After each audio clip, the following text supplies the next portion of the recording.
Today we have Melissa Lantsman on the podcast. This is incredible. You've seen her in Parliament. You've seen her around the city. You've seen her around the country, really fighting some incredible fights and really saying incredible things. We're here to pick her brain on a number of topics. Welcome. Why don't you introduce yourself? Thanks so much. I'm Melissa. I'm the proud member of Parliament for Thornhill and the deputy leader of Canada's Conservatives. Very nice. Very nice. Yeah. Awesome.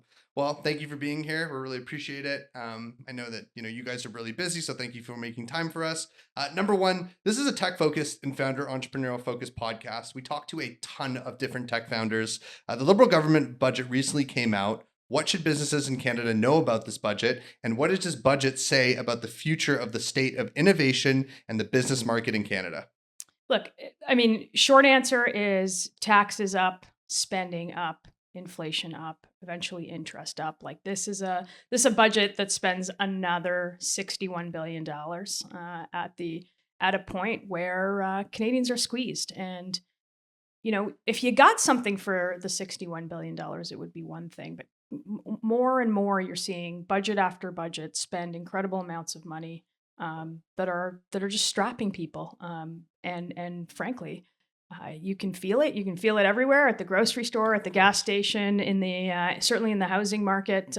So a high spend, high inflationary budget is sort of what came out of it. Mm-hmm. Not much more than that. Mm-hmm. Interesting. And that obviously will affect like a lot of different business owners and a lot of different businesses too. Yeah, look, this is a government that's raising taxes. We saw another 23% increase in the carbon tax, and you can think what you want about it, but you don't get more money than you spend, and it raises the price of every single thing that you buy. And you talk to anyone out there, like they're feeling it. Yeah, it is. It's definitely very painful.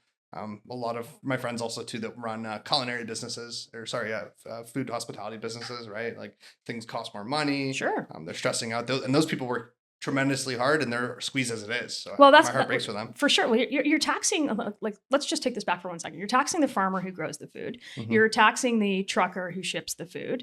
You're taxing the grocer who sells the food. Like, who do you think is paying the price of that tax? Mm-hmm. And you can call it whatever you want, but it's a squeeze.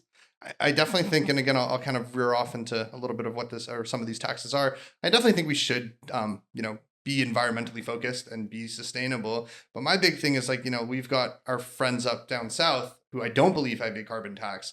And I feel like Canada already has it enough where like, we're never going to be able to, just because our population is smaller, number one. And I think obviously the American dollar is much stronger. I feel like we're just being squeezed and like kicked down even more. Not that we're competing with the US, but when it comes to building this idea of the Canadian dream, I feel like it doesn't really like support that if we don't have our like other brothers and our other allies that are really pushing on a carbon tax. If you know what I mean. Well, there's no question about that, and it would be one thing if the carbon tax actually did something for the environment. But we're 63 out of 67 in terms of our environmental performance, and I think the answer is in the ingenuity that we have in our country, which you see every day. It's in carbon capture, it's in tidal energy, it's in nuclear. It's certainly not in taxes. Very cool. Very cool. Well.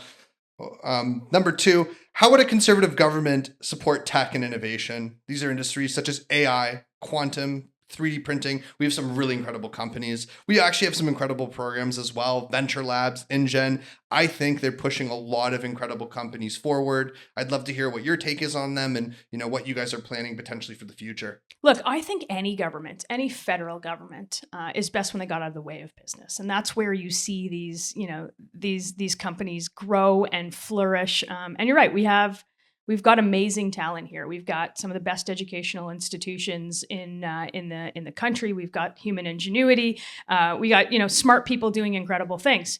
But we've got high taxes, mm-hmm. and we've got a regulatory environment that doesn't let people grow. This is a great place to get grants and build out your product with a whole bunch of support from the government. But it's not a great place to commercialize anything, mm-hmm. and it's not a great place to grow. And that's what we want to change. And I know that these are sort of big ideas, and you'll see some of that in our platform. And the other thing I would say is we've got to change we've got to fix an immigration system. Consensus-wise, we used to have the best best system in the world. Mm-hmm. It matched up what we needed with who was coming to this country. And if we got that straight, I think we can attract the talent that we need and attract the best and the brightest to come make Canada home. I'm assuming we want architects, engineers, med. Well, look, I think we want people that the labor market desires. We used to have a labor market assessment, and then we sort of filled those gaps. And of course, we want doctors, we want nurses. We've got shortages in all of them, but we also need the credentialing in place to make sure that people know what they're going to get here, that they can work here, that they can work to the fullest scope of their education and the fullest scope of their practice. Interesting. From your perspective as a politician, how do you see AI technologies affecting government, campaigning, and democracy as a whole? And I think we've actually seen some of this stuff on Twitter already starting to happen. For sure. Yeah. I talked a little bit about this at Collision last cool. year. And I think the answer is it's unknown. Yeah. And every time Parliament tries to regulate something, if you think about it, the legislation that is before Parliament was put in place, was dropped on the floor of the House of Commons before ChatGPT became, usable for everyday Canadians. So we're going to be far behind in terms of legislating. But what we got to pay attention to is sort of the harmful elements of it. First and foremost, you got to know sort of who's talking to you. Think about it this way in democracy. The biggest thing that you have when you talk to voters is time, is contact with a voter one-on-one, or you talk to as many people as you can in an election to convince them to either vote for you or whatnot, right? And now, so you're competing against an army of bots. That's just like sort of the little thing, and voters don't know who they're actually talking to. So I would think that those are some of the big problems. You're going to see videos of me saying, I could be talking to you right now. You can sort of make this something that it wasn't. So I think we've got to pay attention to things like that, so people are getting the truth. Have you ever heard of the dead internet theory? No, tell me about it. Oh, it's an interesting one. Basically, nerd, do you know about that one? Heard about it. Yeah, it's basically like every 99% of what you see, or like 80% of what you see on like comments on like Twitter or anything, it's all from bots. Like it's a very like limited amount of actual people. I mean, obviously, like if you commented on like Pierre's thing, like we know it's you, hopefully. But like, if you look at it, like people, isn't that it? Like the most content on the internet is like just bot regulated likes, like it's very little actual human people that is pushing engagement. I don't know if that makes me feel better or worse, but I stopped reading the comments like a long time ago. Some of them are amazing, and some of them are not so pleasant. Well, I'll tell you. I mean, I go on Twitter and I do see some of the stuff that like the Liberal government puts out, and like they're not, like, people on Twitter are not very happy with them. Well, I don't think compared to you guys though, like I don't think people in the country are Yes. particularly happy about the direction of the country, and whether you see that play out on Twitter or Facebook, or frankly in the grocery store, in the gas station. Yeah, I think that's fair. I think that's a fair assessment, and I think that brings us into our next point, and maybe this is one of the reasons why. Nurse 28, Nurse 30, I'm 28. Our other colleague back there, I think, is 27, 28, my age too. We work really hard. A lot of our founder friends and entrepreneurs, we work really, really hard. And, I think the idea and the deal is like, you work hard, you get a home, or you get some sustainable level of living. And I think that one thing that, I hope that the conservative government is like, without that, at least simple deal. Do I need like a Maserati? Like, I'm okay with that one. It would be kind of cool to have. But my point is that, if people aren't happy here, especially the younger founders and entrepreneurs, they'll go out to Texas, they'll go out to LA, they'll go out to all these different states that may welcome them, or other parts in Europe as well, frankly. And that's a huge factor of things that are going to happening. How can a conservative government fix this problem and help young people, feel like they're going to be, at least have something like what our parents had? Look, I think you just hit the nail on the head. It's the deal. And so my parents came here in 1975. My dad was an uncredentialed engineer who drove a cab. He bought a home in Thornhill. He put my mom through school. We were educated in both official languages. I knew that I was, they made the sacrifices for me. I was never going to drive a cab. He made sure that I had every opportunity to go to school, to go to post-secondary. And if you worked hard, you got ahead and you could get what they can get. That's not the case today. No. You cannot get what they get. And remember, I remember chatting with my dad about it, and he's like, "Oh, well, we had 18% mortgage rates and blah blah Yeah. blah," and I'm like, "I'll take your asset value at an 18% mortgage rate any day of the week, but you're seeing an average home in the place that I grew up, where you grew up, at like Yeah. $1.5 million. That is it is out of reach. And so that deal has been broken. Huh. You don't get a home in a safe neighborhood where bad guys go to jail and you can raise your family in security and safety. You don't have that anymore. Yeah. So we need to bring that back. We Yep. need to build homes. We need to incentivize the people that are in the way, the municipalities, to approve more housing. If they don't do it, we'll make sure to penalize them. We'll sell off government land to make room for affordable housing. We've got to fix Yeah. the budget. Yeah. I think more, so, yeah. more than Yeah. anything, and we've got to make sure that we get inflation and interest rates down so that you guys have a fighting chance. There's Yeah. no reason why a 28-year-old who's a success in his own right, who works hard, who wants to get ahead, who should be thinking about going south, because the opportunity is there, and the chance at a lifestyle that you come to expect in this country is there. Are we looking at any is your team looking at any other countries that have dealt with similar types of problems who've been able to pull it back? And are we taking any strategies from them? Is there a specific country in general that Well, we're look, looking at? we're building less housing here than we built in the 1970s. We're the best example of what we need to strive to Yeah. do better for. I think in terms of, we've got the most inflated housing market in Yeah. the world, one of the most inflated. We've got Yeah. Toronto at number 10, Vancouver at number 3, and we've got more land, more lumber, more labor than any of our, frankly, any of the people that are ahead of us in Yeah. terms of a housing crunch. So it's about getting government out of the way. It's about getting regulation out of the Mhm. way. It's about freeing up the capacity and the human ingenuity in our private sector to get houses built. It's not that complicated. The solutions are simple. Getting them done is what's going to be hard. Mm-hmm, mm-hmm. Yeah. It definitely like plays a part of like how we feel, right? Because it's like, look, a starter home or even a condo, right? Like to start somewhere and to do that. I guess another question that I had for you. I know you've known Pierre for some time now. He's the leader of the party. He would be a potential future. He would be the potential future prime minister in the next election. I'm curious, as deputy leader, what do you think makes a good leader, and what are some qualities you've seen in him that would make him a great leader way back before maybe he was head of the party? Well, look, I think he is going to be prime minister, and that's one thing I'll correct you on. But I think any leader is a guy who listens, or a girl who listens. I think in his case, he doesn't come to decisions without the research, the backup, the sort of figuring out the mechanics of it. I've never seen him say something, and it might seem that he's got the right words, the slogan, the right turn of phrase. But it all has a ton of backing, a ton of Mhm. research. He's a guy who reads and listens to others, and he's a guy that consults his own caucus. Like, I don't Mhm. think any of these policies are come out from conservatives without getting the expertise and everybody sort of paddling in the same direction as Yeah. a way to go. And I think that's how he's been successful. He's a thinker. He's definitely a guy who thinks Definitely a and spends thinker. times. You know, we built our business from scratch. We did one job for a company, and then we did a second job for another company, and you build it up the way. You're only as good as your last project in my business, right? And we definitely made mistakes, and we definitely found our niche, and we're definitely starting to see success.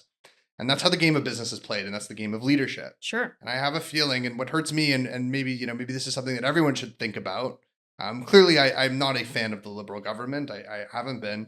But when you're the prime minister's son, you don't play the game fairly. Forget money, which I'm sure he has a ton of. You don't play the game fairly, right? You can call in favors, you can make moves. You've already got the brand of the name. So I feel that like a lot of like decisions of like being, maybe not a self-made guy. I don't know Pierre's background, but to kind of rise up and like, see his own successes not attached from a family name is something that I at least look for in a leader. Yeah, well, here's the other thing. You don't have the experiences of an everyday Canadian. No. You weren't, raised by two No. school teachers in a suburb think so. of Calgary. In his case, adopted from a single mother that had him very, very young. That's sort of his story. But more than that, in leadership is if you believe you're doing the right thing, you go forward and you take those risks. In Pierre's case, I think he was talking about things very, very early. And I think the mainstream media, sort of the elitist opinion is always, always sort of talks it down, and then they come around to it. This is a guy who called out inflation years ago with the spending. This is a guy who made a video during his leadership about the carnage that we're seeing in the streets of Vancouver from the opioid crisis. And he was trounced online as being simplistic. And now everybody's like, WTF? Like, what's going on? Yeah, that actually leads me into my next question. There's a lot of popular YouTube channels where they just go for a walk. I'm sure you've seen them. They'll go for a walk out in cities in the States, like what's that, Skid Row. And now we're starting to see ones in Vancouver, as well as certain parts in Toronto. I've actually myself have walked like by them, and these people, it breaks my heart because these people are very, they definitely have issues, they definitely have problems, but at the same time too, this is a horrible drug epidemic. And I'm curious to pick more of your brain on your thoughts on it and why this is happening and how to help these people and how we can, help our communities too, because we don't want that stuff around our kids. No, right? I think this is a tough issue. But what's not tough is to call it out, saying what you're seeing now isn't working. The policies that have been put in place aren't working. Things are getting worse and worse. And it's not a point of pride to see your own cities on those YouTube channels. No, in it's fact, not. you do not want to see a beautiful city like Vancouver. And it's not even just Vancouver anymore. You can go to Abbotsford, you can go to Nanaimo, you can go to Hamilton, or frankly anywhere, even in Halifax, where you wouldn't have seen it necessarily before to that same degree. But we want a response of compassion and one of common sense, where we want to be able to get people into detox, into treatment, to bring home our loved ones drug free. Like, it's not that much more complicated. I don't think that that piling people with subsidized, taxpayer subsidized drugs is the answer. So what's the policy now specifically? So here's the explain it for our viewers. Here's the thing that we were talking about last week in Parliament, and the BC government, a radical NDP government in BC, had asked the federal government to go back on frankly an exemption that they got to decriminalize and same thing, legalize drug use in public spaces. So imagine this, like meth, you can smoke meth in a hospital room. You can shoot up in a park next to kids. That was the exemption that was granted by the Liberal government for BC. And you heard this. You heard nurses in hospitals, next to a guy who was blowing smoke from meth in their face, and those who are nursing. Imagine you had a parent who was getting cancer treatments. This was happening in hospitals. If you told me 10 years ago this was going to happen, I would call you crazy. There's no way the Prime Minister would allow that. So BC, in a reversal of their radical policy, asked the government. Took them 11 days or so to say, okay, we're gonna make this illegal again. But this is where we're at. We are at we're at a point where you've got parents on a soccer field standing 5 feet apart so they can check the soccer field for needles before their kids play. What's the reasoning? Like, I don't like. What would you say? Like, their part. Like, I don't. What is their logic behind? Look, that? I think it's. I mean, that's what I'm curious. I think at the end of the day, it's become sort of a radical ideology of.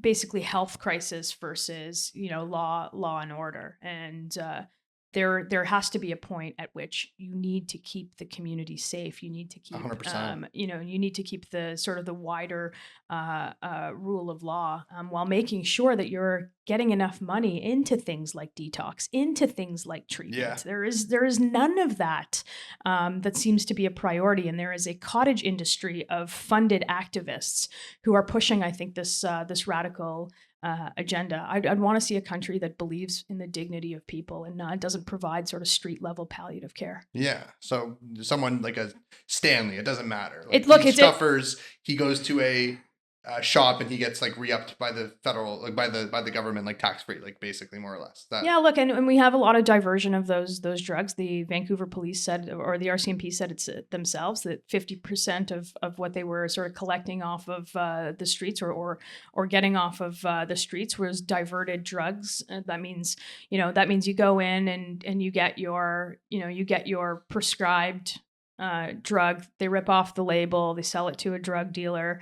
They get what they wanted in terms of their fix because of the horrible addiction that they found themselves in. And that drug dealer is selling into places where maybe, high schools and it's crazy. yeah. Wow. So you're sort of creating this new class of people who are dependent on a lower grade of hard drugs. And we need to stop this. Like, Yeah. So I think this is one of the most insane policies that the we have government to has have pride. been. We have to have that type of pride, and we have to help those people in a way that's safe and makes sense for everyone. Right. I'm curious, what do you guys have a plan yet on that, or is that something? Well, we're going to sue. You're going to sue those. You're going to sue the pharma companies who I think have brought this on to Canadian streets, and we're going to make sure that we put all of that money into treatment and detox. And it's a tough conversation to have with people. I don't think there's anybody that that I know that doesn't know somebody that's been affected by this, and I think that's tenfold in places like British Columbia. Yeah. So interesting. Really interesting, something that definitely has to continue a discussion of and see some action on. I've seen you in Parliament several times talk about the IRGC, several different points about it and what's going on in the Middle East. I don't know if this point has been up. The US, one of our closest allies, classifies the IRGC as a terrorist organization. How come our government doesn't, in your mind? And what are we going to do to make them? That's a good question. So we're going to ban the IRGC. We're going to ban them from fundraising, from organizing, from bringing people in here. We have 700 agents that we know about. 700 agents, like ex-government that are officials, collected, that are affiliated, tied to IRGC agents themselves. It is unconscionable. They killed 55 Canadians, 30 permanent residents in the shooting down of what was called Flight PS 752. 3 years ago, I believe. Yeah, a number of 4 years ago now. I remember. Which was an airliner that was. This is not an over there problem. They are funding like the proxy wars that you are seeing several different ones all over the country that are killing our own citizens. They have killed our own citizens in a plane crash. And to think that 6 years after the government itself voted to put these guys on a list, meaning they're going to ban them from Canada, they still haven't done it. Why not? Well, I think it's a number of excuses that they put in place or that they're making. Trying to explain to Canadians that they don't know, not everybody who was affiliated with the IRGC was necessarily, bad people, and of course that's right. But you've got to think that this country, it wasn't like can find a way to sift those who are a danger to Western values, to our way of life, from those who were conscripted into the IRGC. Without necessarily believing in that ideology or causing any kind of menace to society. But these are the mullahs in Iran are amongst the worst and most destabilizing in the Middle East, in the world. They do not believe anything that we believe. They're not our friends. And they terrorize and intimidate a population here who have run away from Iran. Who want to see an Iran of before, yeah. And we know these people. They're our neighbors, they're our friends, and they are consistently terrorizing. They're such a successful. The Persian community in Canada is amongst the most successful stories of immigration that we have, and it seems like we can't get our stuff together to uphold our own values. Yeah, they're not friends of ours, and I don't think they respect our way of life. And it's truly heartbreaking, actually, that people of Iran post. If you see pictures of what that looked like, they used to call it the Miami of the Middle East. It was like this hub. Well, it's one of the richest, most storied cultures in world history, and now you have people from that community. Like as an MP, I've got lots of constituents from that community that call me from their car with like a blurred out background away from their homes because they are so scared of somebody listening to their phone calls. Like, can you imagine that in Canada in 2024? Like, that's like, I don't know what else to say other than that's wacko. This is definitely something that's going to be going to take some action on in the For next sure. election, 100%. And we'll do that. And we'll do that Thank you. as soon as we get there. Thank you. Yeah, no, 100%. Background, I'm Jewish. My grandparents were Holocaust survivors. They came from Poland. The other day I was walking around College Street and I saw a serious Palestinian protest. And to be honest, what made me feel comfortable was the drums and the chanting of an intifada, which I'm sure you know what that means, and a one solution. And there was a man who said one solution or whatever solution a long time ago. My point that I want to make very clear in my questions, I know not all of these people want to kill Jews, but I think that there is a lot of people that have kind of been twisted. As a Jew, I don't necessarily feel very safe. I saw that you were also questioning some other people, some other students as well. I'm curious what your take is on that. I know we have the encampments also coming up at U of T. As a leader, especially repping Thornhill, one of probably the biggest Jewish ridings.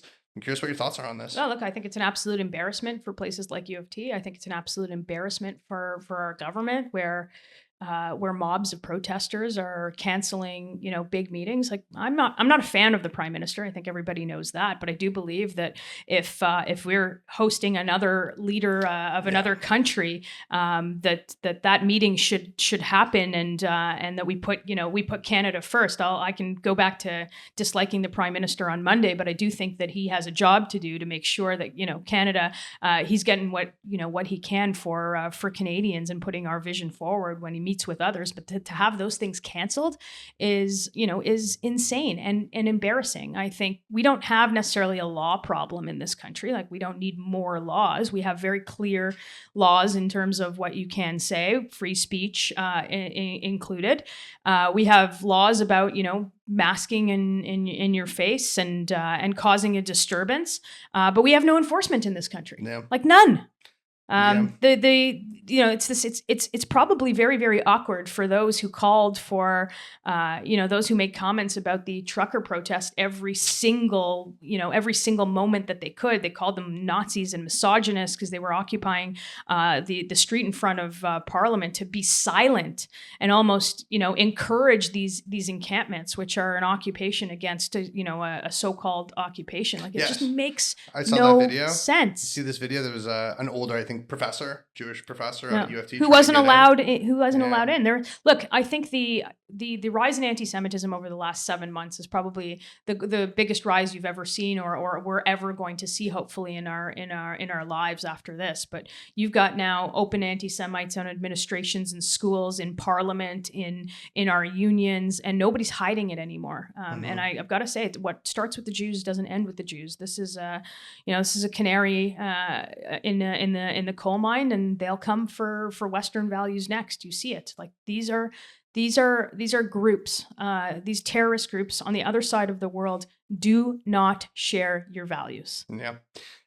One of the most, almost brings me to tears. The most heartbreaking thing is seeing American flags being burnt, and the people and the freedom and the heroes that fought for that, to see that stuff being burnt and seeing it taken down. I haven't seen, thankfully, any Canadian flags. I don't think I've seen any of them being burnt, but it is tough because there was a lot of heroes that gave their lives for freedom here, and it's very difficult when you disrespect a flag like that. Look, I think we'll always defend people's right to protest, but when you are making a group of people who have told you time and time again that they feel unsafe in their countries, that you are adding police presence into the neighborhoods in which they live, when anti-Semitic violence or attacks have been reported at 5-fold increases, we got a problem in this country.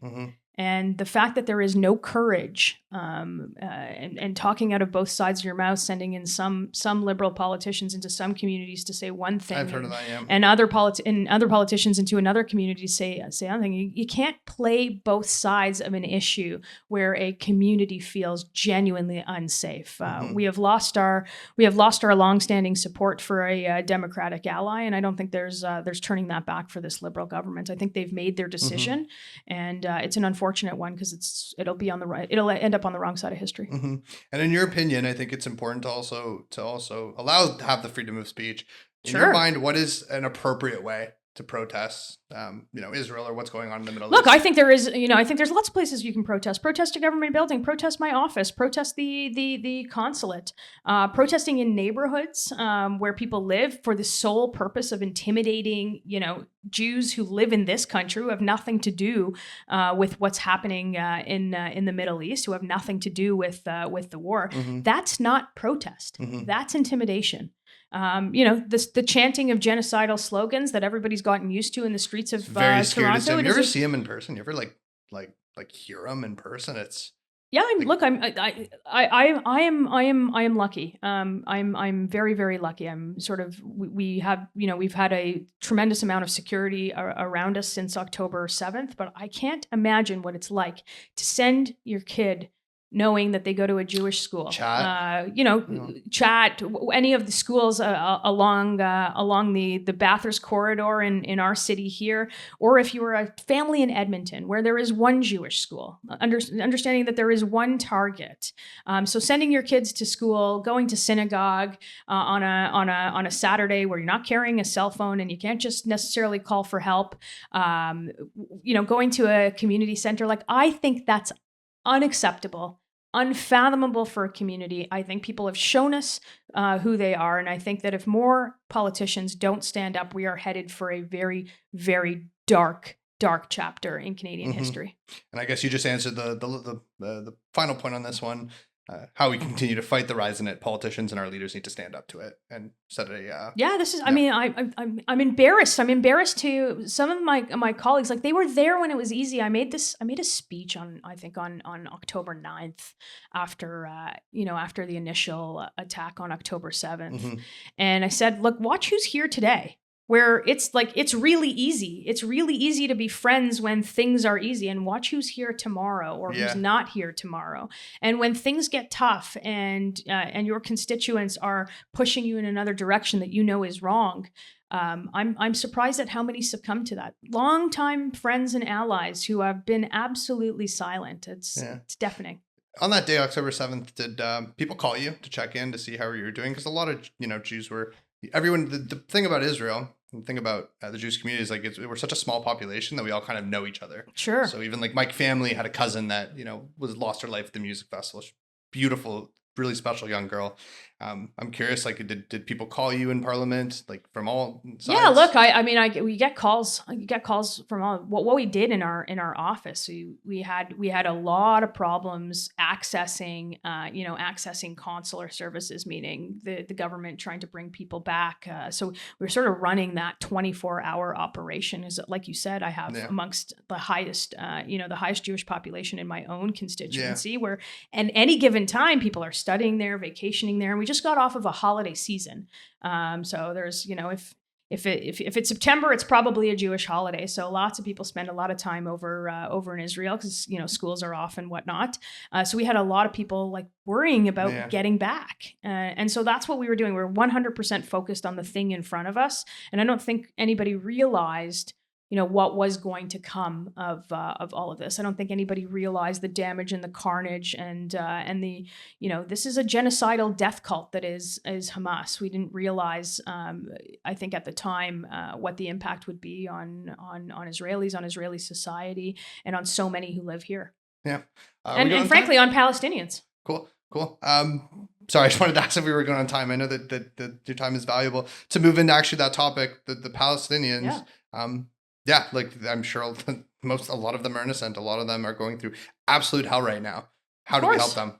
Look, I think, and I think understanding that Hamas has put them in this position, again, like a genocidal death cult, that uses their own people as human shields, and to not see that, to not feel anything for that. I don't think anybody was. Look, Canada has always had the long-standing position that there should be two states, negotiated by both parties so they can live in peace and security.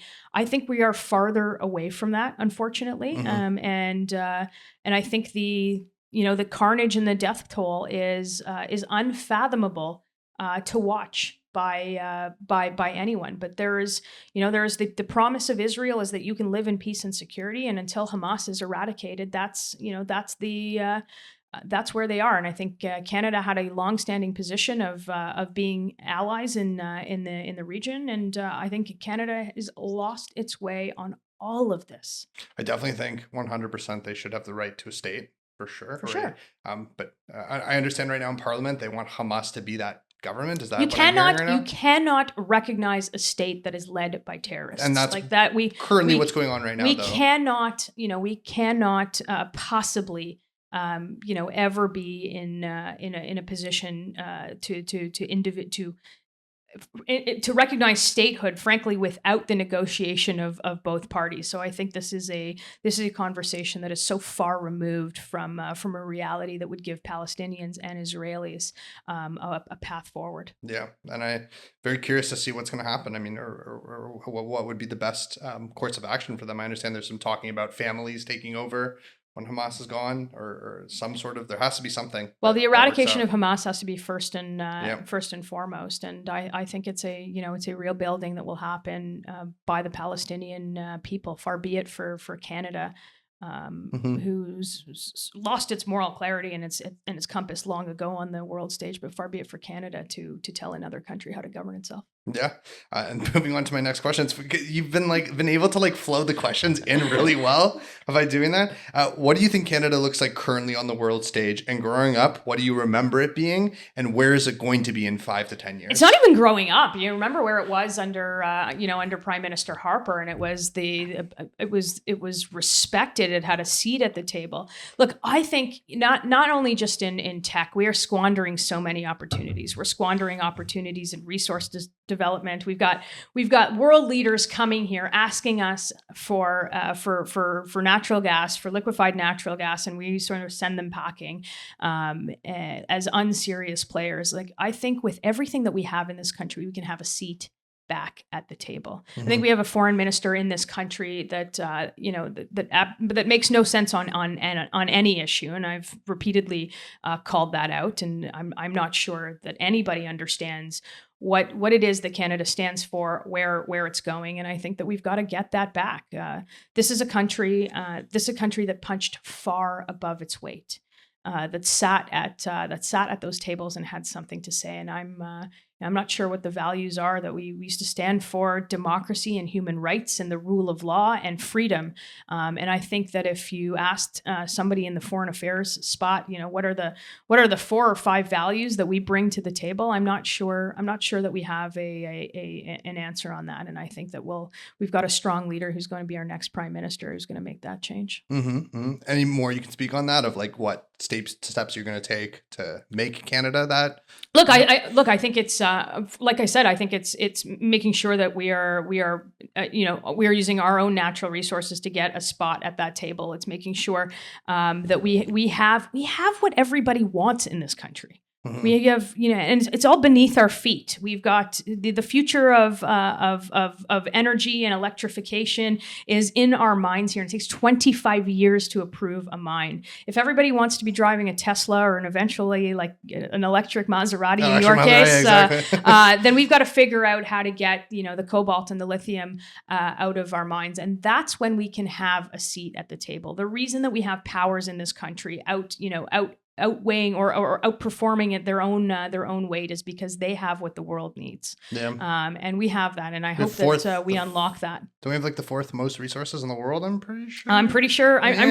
We have them all, unfortunately, locked in the ground with excessive government regulation. That's one of the ways I think that we can start punching above our weight. Yeah. And just a clear value statement of what it is that we stand for, who it is that we want to line up for, how seriously we take our own national security, election interference, things things of that nature. I don't think Canadians know, because I don't think there's a government that has been at all clear on it. Yeah, it's like a strong, free, true Canada. Yeah, something one like that's a big trading partner, a reliable trading partner, a reliable place for investment, and one that I think can elaborate on the values that it brings to the table. I think saying open for business is super important too. Open for business. Feeling that vibe is super Absolutely. important, right? This is a great question. Different leaders and different teams have great strategies to come up with policy. What is yours? What is the conservative team doing? I know you talk to so many different people. I'd love if there's a specific strategy, talk more about that because I think it's super important to really Well, Pierre's been super clear on this, that it isn't going to come from the business community or from, the lunches at the Rideau Club where maybe some contractors get their government contracts. It's going to come from people. And it's going to come from, the miners and the waitresses and the plumbers and those who work every single day. We want them telling government what to do. Our policy creation is I think very different than the Ottawa Knows Best approach. I think it's talking to people. I think it's talking to experts in each of the industries to see what's been holding them back. I think it's conversations like this one, conversations that we've had in the past about what it is to be in tech in this country. I think the same exists in resourcing and farming and in all of the industries that make our country whole. Policy is the best policy is written, for people. And to affect the lives of people, to give them the best foot forward in Canada. And I've seen nothing, nothing that should concern anybody about who's making policy, because it isn't going to be, Ottawa or bureaucrats in Ottawa telling people that they've never had it so good. That's what's not going to be good. So we do this event. We do it every year. We try to do it every year where we raise money for kids that need laptops. And we bring like 20 to 25 really cool hardware tech companies. I actually invited everyone from different parties to come and check it out. And this lady called me. I think she was on Pierre's team. You actually were supposed to come. Like, I think he was trying to get you to come, but I think it was the night before you all going back to Ottawa. And but I remember she called me and she's like, hey, like, in the future, we want to do some sort of thing with like, some, not a committee, but like a roundtable. Yeah. And I do this all the time. To feel that people, our leaders like want to hear from the tech community or hear from. It's the tech community. I talk to accountants on a regular basis that tell me like all of the problems with our tax code. I talk to economists. I talk to people who work in the resource sector. I even talked to. We were out in Yukon over the last couple of days. Went to a gold mine there. But speaking to people on the ground who work every single day in an industry that they think is consistently overregulated. That's where we get the ideas. Yeah. I think it's super important. And I pray that when you guys are in government, that you continue to do that from your first day in office all the way to your last. I think it's so important to talk to the general public and the general people. As we wrap up, I actually wanted to talk about the ArriveCan app coming from a tech perspective. We know what things cost. We know what a website costs. We know what videos cost. We work with really incredible tech companies. And it's funny. I have a client actually who's just down the street. He does 3D industrial printing. They're hardware engineers. And I was talking to him. I said, I bet you I could pick 5 interns in this room. And like, yeah, okay, maybe give them 4 weeks. But like, we could have figured it out, Right. It was heartbreaking and sad because you see people, and we also do some work with Daily Bread too. So we see it. We see how it was heartbreaking and sad to see how much. I think it was like 75 or 60 mil. Doesn't matter. Anything over a mil, honestly, is incredibly concerning. I'm curious how this makes you feel and how this cannot happen again. Maybe it cannot ever happen. I mean, like understanding that people are struggling. This is a government that has outsourced $21 billion in outside contracts. This is $1,400 per Canadian family of additional taxes that they're going to have to pay. But $60 billion on an app that should have cost $80,000 that we didn't want, that we didn't need, that inadvertently like put 10,000 people in quarantine jail. Like this is a bad thing overall, and the secrecy around it. Of not having this guy, testify, having to pull him to Parliament in like these historic hearings. Like, I would frankly be embarrassed to be the government. Understanding the sector that we have here, and like, look, I think that there's lots of people who would say like, okay, well, that's one mistake, but that's what we're seeing across government. I think it also, look, I mean, it's very easy to always talk shit, if you will, about the government. But I think I said too in the video that I made, I did a topic about this. Us as business leaders have to also curb this stuff out, because that person, I don't know his name, I don't remember the company, I know it's like 2 people. Yeah. Like GC Strategies, 2 guys in a basement. if I Maybe would they were on the leave main the floor. country, you would never hear from me again. I would be so embarrassed, and I'd be so like, to do what they've done. And that's also too, like, how do you get away with it, right? Because like, let's say like I was like your friend or something, and you were in charge of it, and you said, "Oh, like yeah, we're hiring this company," you know. Well, So, you know, here's I would have been like, Melissa, like, what do you like, if you told me you bought a condo and you told me you paid like 5 mil for it, and like I don't know, like wherever, right? That's the sketchy part. Are they not talking to the right people? Like, what is it, right? Well, I mean, here's the thing, and many people are going to be watching this. They're like, yeah, okay, so what? How do we get rid of this government? It's like another 18 months to an election. This is the problem. We've got a coalition that, as they get weaker and weaker, and as people sort of call them out, the longer they're going to last. They're voting to cover this stuff up because it's in their interest to cover it up. And then Canadians voted for a minority Liberal government. They have a de facto majority, leftist NDP run coalition, where like this is the problem. Like we've got to get to the bottom of this, and we need the help of every Canadian paying attention to this stuff. So that's what we're trying to expose. Yeah. This is I gotta end on this if we're running out of time. But this is like a deeply illiberal government and what you've seen from it, right? Like this is not your mother's Liberal Party. Like everything that they've done has broken consensus, or bad guys used to go to jail, our immigration system used to be the best in the world, we used to be sort of business focused. None of that exists. They are deeply illiberal, and they're driving this divide in the country that gets you to forget about like the misery that they're causing. And I think that that's what people are waking up to. No. Well, I want to thank you for coming on. It's truly special. It's truly special to you, especially for young founders and young entrepreneurs, that, it's really special to us that you came on and you shared your thoughts on several different points. And hopefully we have you have you come out again in For 19 months or whenever it is. And I hope so. we talk And about day I'm one. the easiest person to find online. I'm the easiest person to get in touch with. If you've got ideas, I WhatsApped you. I think I WhatsApped yes, you. Yes, exactly. So and look, we're looking for the best ideas from the best in the industry. And if it's not me who can figure this out, I'll put you in touch with the person who can. Last question. How can young founders and entrepreneurs help the Conservative Party? Look, get involved. Like, I mean, we're running against a mainstream media who doesn't want us to win. If you've got the ability to share content, make content that makes sense, do that.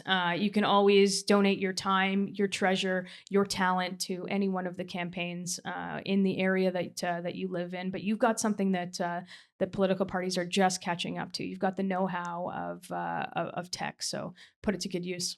Yeah. Thank you so much for coming on. Thanks for having me.